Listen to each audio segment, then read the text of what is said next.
আসসালামু আলাইকুম ভাই ও বোনেরা, আশা করছি সবাই ভালো আছেন। আলহামদুলিল্লাহ আমিও ভালো আছি। রাতের খাবার খাইতেছিলাম, ডিম দিয়ে আলু দিয়ে রান্না করছিলাম। অবশ্যই আমি রান্না করি নাই, আমার জাল রান্না করছে। ভাত খাইতেছি মাইখা মাইখা আলু দিয়ে, মরিচটা মাইখা নিছি। তরকারিতে যে মরিচটা দিছিলাম ওই মরিচটা দিয়ে মাইখা নিছি। এত জাল ছিল, মরিচটা একটু ডিম নিলাম, খাইছি, ভালোই লাগতেছে। আলহামদুলিল্লাহ, খারাপ না, ভালোই হয়েছে। আস্তে আস্তে পুরো ভাতটা খাইয়ে নিব।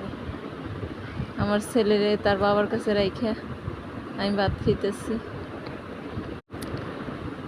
আমার ছেলে তার বাবার কাছে শুয়ে আছে আর আমি ভাত খাইতেছিলাম। সবাই খাইতেছে ভাত, আমি আমার রুমের ভিতরে এসে বসে বসে খাইতেছি।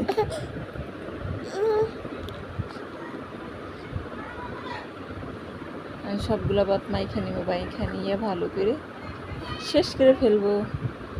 যদি আমার ভিডিওটা ভালো লাগে থাকে, লাইক কমেন্ট শেয়ার